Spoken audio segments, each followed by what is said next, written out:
मगर नहीं दी कभी देश की माटी है। अपने देश में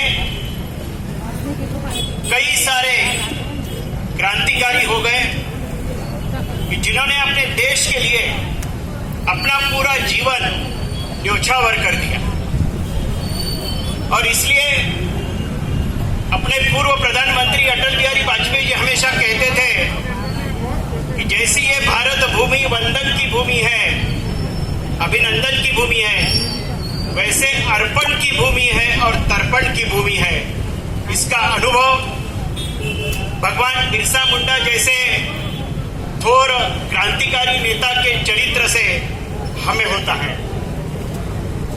भगवान बिरसा मुंडा हमेशा जनसभा में ऐसा कहते थे, अबुआ राज एते जाना, रानिया राज टुंडू जाना। उनकी मुंडा भाषा में वो हमेशा लोगों को संबोधित करते थे। इसका मतलब है कि हमारा राज अभी इस देश पे आने वाला है और रानी विक्टोरिया का जो राज है अंग्रेजों का, वो जाने वाला है। और दूसरा एक नारा वो देते थे, अबुआ दिशुम अबुआ राज, हमारा देश और हमारा राज। ऐसा नारा देकर के वो लोगों को प्रभावित करते थे। इस समय याद आती है भारतीय स्वतंत्रता के नेता लोकमान्य तिलक जी की।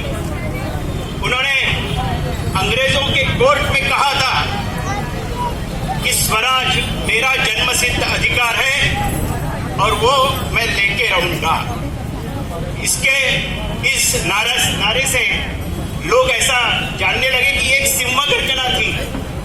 उन्होंने ऐसी एक दहाड़ अंग्रेजों के कोर्ट में दी जिससे पूरा देश प्रभावित हो गया, प्रेरित हो गया।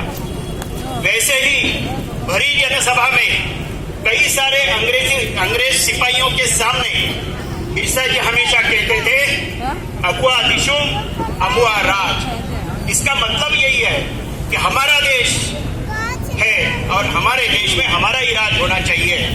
और इस प्रकार एक प्रखर देशभक्ति की प्रेरणा देने वाले ये दो नारे लेकर के उन्होंने जनजाति बंधुओं के मन में राष्ट्रभक्ति की ज्योत प्रज्वलित की है। इनके जन्मदिवस पर आज पूरा देश जनजाति गौरव दिन मना रहा है। अपने प्रधानमंत्री माननीय नरेंद्र भाई मोदी जी ने इसको राष्ट्रीय जनजाति गौरव दिन के रूप में मनाने का आग्रह किया है, निर्णय किया है। और शासन स्तर पर भी आज से ये जनजाति गौरव दिन धूमधाम से मनाया जा रहा है। इसलिए उनका मैं सबसे पहले अभिनंदन करता हूं। आप सब लोग यहाँ उपस्थित हुए,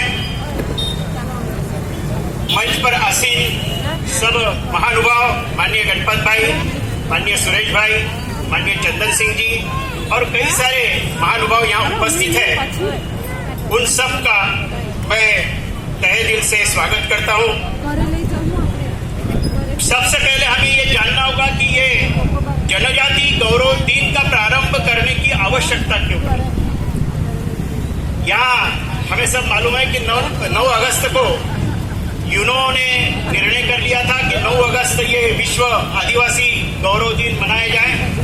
पूरे विश्व में मनाया जाता है, लेकिन उसके पीछे की जो उनकी मंशा थी कि विश्व में हर एक देश में अलग समाज, जो जनजाति समाज है, आदिवासी समाज है, वो अलग है। वो वहां की संस्कृति से, वहां की उस देश की संस्कृति से नहीं मिलता। और इसलिए उन्होंने ये विश्व आदिवासी गौरव दिन चालू किया। उसके पीछे की जो ये मंशा थी कि आदिवासी समाज और अन्य जो समाज उस देश में रहता है उनको अलग थलग करना। और इसलिए उन्होंने मूल निवासी शब्द का प्रयोग किया। उनका कहना था कि हर एक देश में एक मूल निवासी होता है और बाद में बाकी सारे वहां बाहर से आने वाले होते हैं। लेकिन अपने भारत के पूर्व प्रधानमंत्री नरसिंह राव को जब इन्होंने दबाव डाला था कि आप ये हमारे देश में भी आदिवासी है, मूल निवासी है, तो उन्होंने भी कहा था कि हमारे यहाँ ऐसा कोई भेद नहीं है, हमारे यहाँ सब भारतवासी है, हमारे यहाँ सब साथ में रहते हैं, हमारी संस्कृति एक है, हमारी जान पहचान एक है और हमारा देश एक है। इसलिए हम ये मूल निवासी शब्द प्रयोग नहीं करेंगे, लेकिन जनजाति समाज का विकास करना ये हमारा पहला कर्तव्य रहेगा, ऐसा निवेदन उस समय नरसिंह राव जी ने भी किया था कांग्रेस के होकर। और इसलिए यहाँ विश्व आदिवासी गौरव दिन का एक विश्व के दृष्टि से देखा जाए तो महत्व होगा, लेकिन हमारे देश में अगर जनजाति का गौरव करना है तो स्वतंत्रता के जनजाति समाज के अग्रदूत भगवान बिरसा मुंडा जी का स्मरण करना, उनके जन्मदिन पर यह दिन मनाना यह ज्यादा उचित होगा, ऐसा मुझे लगता है। क्योंकि इससे हमें ये प्रेरणा प्राप्त होती है कि हम भी सब भारतवासी हैं, हम इस देश के लिए मर मिटने वाले हैं। और हमें मालूम है कि हर देश के हर एक प्रांत में और प्रांत के हर एक जिले में कोई ना कोई जनजाति का नेता स्वतंत्रता के काल में आंदोलन करता था, चाहे महाराष्ट्र हो, गुजरात हो, राजस्थान हो या पूर्वांचल के सभी राज्य हो, बिहार हो, उन सभी राज्यों में जनजाति समाज के कई सारे आंदोलन हुए। उन्होंने देश के लिए अपना पूरा जीवन न्योछावर कर दिया और इसकी प्रेरणा सबसे पहले अगर किसी ने दी होगी तो भगवान बिरसा मुंडा जी ने। और इसलिए अंग्रेजों को त्रस्त करने वाले भगवान बिरसा मुंडा, उनका थोड़ा चरित्र जान लेने की जरूरत है। झारखंड के रांची जिले में चालकाड़ तहसील के पास उलिवतु बम्बा गांव, जिससे जहां भगवान बिरसा जी का जन्म हुआ, उनके पिता सुगना मुंडा और माताजी कर्मी मुंडा दोनों भी किसान थे, मजदूरी करते थे और उन्हें ऐसा लगता था कि अपना बिरसा आगे चलकर बड़ा हो जाए। पास में ही उन्होंने सगना नामक गांव में उनकी प्राथमिक शिक्षा शुरू हुई और बाद में सुगना मुंडा जी को ऐसा लगा कि अपना बेटा अंग्रेजी सीखे, आगे चलकर बड़ा बन जाए, इसलिए उन्होंने चाईबासा नामक मिशन स्कूल में उनको भर्ती कराया और वहां लगभग उम्र की 12 साल में उनको ऐसा अनुभव हुआ कि यहाँ जो मिशनरी काम करते हैं वो अपनी भलाई के लिए काम नहीं कर रहे, वो तो अपने हाथ में बाइबल थोपेंगे और अपनी जमीन ले लेंगे। इसलिए इसका विरोध करना चाहिए। 12 साल की उम्र में बिरसा जी को ऐसा लगा और इसलिए उन्होंने विरोध करना प्रारंभ किया। स्कूल में उनको बताते थे चोटी नहीं रखना, धोती नहीं पहनना। बिरसा बोले कि धोती पहनना और चोटी रखना ये हमारी संस्कृति है, हमारा धर्म है, ये हम नहीं छोड़ेंगे। इसलिए उन्होंने स्कूल छोड़ दिया उम्र की 12 साल में और वो बाहर निकल पड़े और सोचने लगे कि कुछ तो भी करना चाहिए समाज के लिए। तो उनको आनंद पांडे नामक एक पंडित जी मिले, उनसे उन्होंने चर्चा की और कहा कि मुझे समाज के लिए कुछ करना है, इसलिए कुछ सीखना चाहता हूँ अपनी देश की संस्कृति के बारे में। उन्होंने बताया कि आप रामायण सीखिए, आप महाभारत सीखिए, आप भगवत गीता सीखिए। बिरसा जी ने उम्र की 13-14 साल में रामायण, महाभारत इन सब का अध्ययन किया और उनको ये अनुभव हुआ कि ये तो हमारी संस्कृति है, ये हमारा धर्म है और हम सब एक हैं। अगर हम सब एक रखना है तो गांव के लोगों को भी हमें जागरूक करना होगा। तो उम्र की 13 साल में उन्होंने अपने मुंडा समाज का प्रबोधन करने का कार्य आरंभ किया। लगभग 1886 में उन्होंने यह काम चालू किया था। उनका जन्म 1875 का था। 1886 में उनका समाज प्रबोधन का काम उन्होंने चालू किया था और ऐसे ही काम करते रहे। काम करते करते वो लोगों गांव-गांव में जाते थे, लोगों को एकत्रित करते थे, बताते थे कि अपना धर्म क्या है, अपनी संस्कृति क्या है, हमें क्या करना चाहिए और हमारी समस्याएं क्या है। उस समय हर गांव में जमींदार लोग थे, साहूकार लोग थे, मालगुजार करने वाले लोग थे। उनका सब ब्रिटिश सरकार से मेलजोल था और ब्रिटिश सरकार उनको मदद करती थी और उनको बताती थी कि उन पर अत्याचार करो।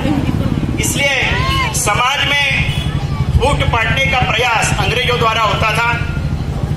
तो बिरसा जी को ऐसा लगा कि ये सब, गणपत भाई ने आपको बताया कि ये सब साहेब एक टोपी है, चाहे वो मिशनरी हो, चाहे वो क्रिश्चियन ब्रिटिश सरकार हो या उनके सिपाही हो, चाहे अपने जमींदार हो, ये इनको सबको अपने को हटाना चाहिए, अपना राज लाना चाहिए। और इसलिए उन्होंने अपना संघर्ष चालू किया। 1894 में वहाँ रांची, छोटा नागपुर प्रांत में सुखाह पड़ा था, महामारी की बहुत बड़ी समस्या निर्माण हुई। तो बिरसा जी ने सब लोगों की सेवा करने का अपना मन बना लिया, अपने कुछ शिष्यों के साथ महामारी में और सुखाह में अपने पूरे मुंडा समाज की सेवा करते रहे। लगभग 3-4 साल उन्होंने लोगों की सेवा की, उनको बल दिया, उनको अपने पैरों पर खड़ा किया और कहा कि अगर हमारे देश में ये ब्रिटिश सरकार चलती रहेगी तो हमें अपना जीवन जीना मुश्किल होगा। इसलिए हमको एकत्रित आना चाहिए, संघर्ष करना चाहिए, आंदोलन करना चाहिए। और उन्होंने पहला आंदोलन ब्रिटिश सरकार के विरोध में किया कि हमें लगान माफी चाहिए, हम कोई भी लगान नहीं देंगे क्योंकि हमारे यहाँ सूखा है, महामारी है, लोगों को खाने के लिए नहीं है, तो हम कोई भी लगान नहीं देंगे। और इसलिए इस आंदोलन के कारण भगवान बिरसा मुंडा को उस समय उम्र की 16 साल में अंग्रेज सरकार ने गिरफ्तार कर लिया। लेकिन अधिक समय वो उनको जेल में नहीं रख पाई क्योंकि उनके समर्थक इतने थे, उनके सब शिष्यगण इतने थे कि उन्होंने अपना कार्य जारी रखा।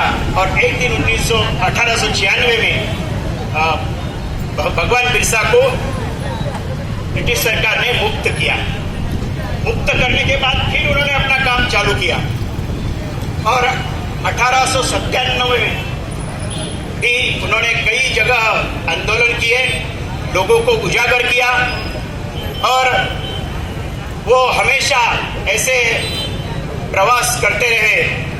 इस बीच जनवरी 1900 में डोमवाड़ी पहाड़ी पर एक बहुत बड़ा संघर्ष हुआ। जालियनवाला बाग तो अपने को सब लोगों को मालूम है, लेकिन पहले अपने को बताया कि हर एक क्षेत्र में, हर एक प्रांत में, हर एक जनजाति क्षेत्र में कई सारे युद्ध ऐसे हुए जिनका इतिहास ने कुछ लेखा जोखा नहीं लिखता। अगर ये सब युद्ध इतिहास में आ जाते तो जनजाति समाज का महत्व कितना है ये लोगों को मालूम होता। इसलिए इस डोमबारी का जो संघर्ष हुआ वो बहुत बड़ा संघर्ष था। लगभग हजारों बालक और महिलाएं इस युद्ध में मारी गई, उनकी हत्या की गई। और उस समय बिरसा भगवान एक जनसभा को संबोधित कर रहे थे, वहीं से उन्हें गिरफ्तार कर लिया। कई सारे उनके बंधु भी गिरफ्तार कर लिए और बिरसा भगवान के पीछे ब्रिटिश सरकार पड़ी थी, वो गांव-गांव जाते थे, भूमिगत हो जाते थे और कहाँ पर जाकर भी लोगों को इकट्ठा करके अपनी जनसभा को संबोधित करते थे। ऐसे ही एक चक्रधरपुर की जनसभा में वो संबोधित कर रहे थे और उनको अंग्रेज सरकार ने गिरफ्तार किया। और उसी समय 9 जून 1900 में भगवान बिरसा मुंडा का रांची के जेल में अंत हुआ। ये बहुत बड़ा रहस्य है। कहा जाता है कि ब्रिटिश सरकार ने उन पर विष प्रयोग किया था, इसलिए उनका अंत हुआ। उस समय उड़ीसा, झारखंड, छत्तीसगढ़, पश्चिम बंगाल आदि सब प्रांतों में बिरसा मुंडा के शिष्यगण फैले हुए थे। केवल 25 वर्ष की आयु में इतना सारा काम करना, देश के लिए लोगों को प्रेरित करना और अपना जीवन न्योछावर करना, ये साधारण बात नहीं है। और इसलिए स्वतंत्रता सेनानी जो जितने भी अपने देश में हुए, कुछ लोगों का इतिहास हमें मालूम है, कुछ लोगों का इतिहास मालूम नहीं हुआ, लेकिन इन सब में भगवान बिरसा मुंडा अग्रणी थे। उम्र की 20वीं वर्षों आयु में जिनको धरती के आबा या भगवान की उपाधि मिली, वो हर किसी को नहीं मिलती। भगवान बिरसा को मिली। इसका कारण यह है कि इतना बड़ा कार्य इतनी छोटी उम्र में उन्होंने किया था। स्वामी विवेकानंद जी जैसे कुछ 50 साल की आयु जिए और बहुत बड़ा कार्य करके गए, उसी प्रकार का कार्य भगवान बिरसा ने अपने जीवन में किया। केवल जनजाति समाज के युवाओं को नहीं, तो पूरे देश के युवाओं को प्रेरणा देने वाला ऐसा भगवान बिरसा मुंडा जी का कार्य है।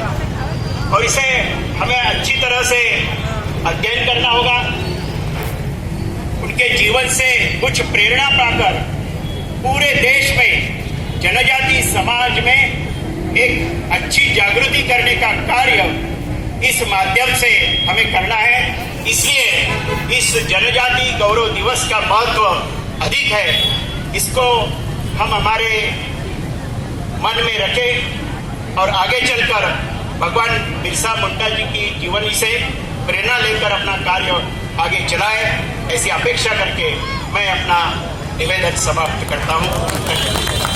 भारत माता की बहुत बहुत धन्यवाद।